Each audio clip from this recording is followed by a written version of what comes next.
Hey Zach, I'm curious if you often look at the most viewed list. I almost never do. Early on I found there wasn't much value. In fact, I watched a kind of introduction to YouTube video quite early on. This was several months ago.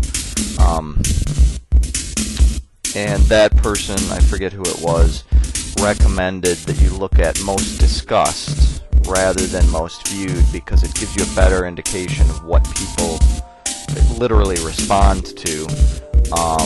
Just clicking doesn't give you an indication of value. It tends to lead you more towards like shiny objects, kind of the raccoon effect, rather than,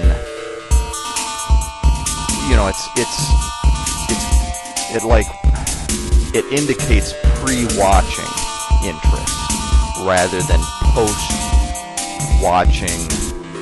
reflection.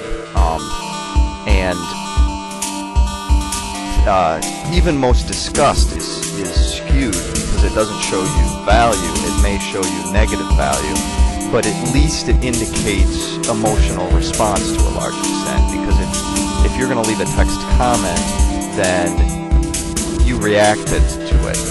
You had some reaction. And yeah, it's skewed by anger, but at the same time, that anger is a valid reaction. And so, and that may interest people to view those, even if it is stupid. So yeah, that's my first recommendation. Beyond that, I don't even look at that. One thing I love about YouTube is the networking that occurs. We are literally creating a web of connections through subscriptions, favorites, and what I like to do when I catch up on my subscriptions, new videos, I like to kind of follow those links. I like to go back to some of my favorite people and look at their favorites list. I find that very informative, often more so than their own videos, because to take myself as an example, I overthink things in general, and the vast majority of my videos I contemplate for about a week, and then I formulate for a few hours, and then I film. And even after that, there's the editing process, although right now I am kind of, my computer is overwhelmed and my editing options suck. Sidetrack. But I say that to point out why I'm using this crazy webcam technology with such low quality. But yeah, the web, and so yeah, and go through their subscriptions, because that's very informative. You can discover people, valuable people, through the people you value in that way. And so those are my recommendations, and to me that relates a lot closer to value, because it relates more closely with me. It's more personal, rather than saying, looking at most viewed. That's like trying to determine what you're going to watch on TV based on Nielsen ratings.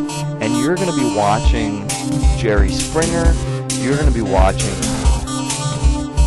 reality television. It's not the way to go. It's interesting from a sociological perspective if you're curious what the world is looking at. But all that tends to do with me is make me feel bad about the state of the world and the stupidity and vulgarity of the state of humanity right now. And I know that's what your channel seems to most be about, is a response to that. So maybe it is valuable for you to look through this, but to complain about it is really just to complain about the state of humanity, which, you know, I'm right there with you on that. But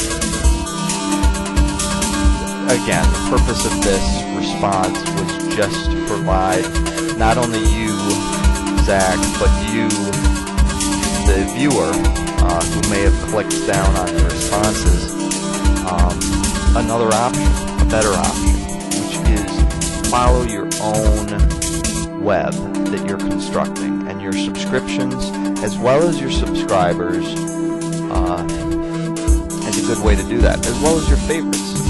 Most of my favorites are isolated videos that I valued and added to my favorites so that I could review them later, share them with others, or you know, open up the potential to explore later. And this is a recommendation to do that. If there's a video you really liked, you may want to see other videos by the same creator. Anyways, so now I'm repeating myself.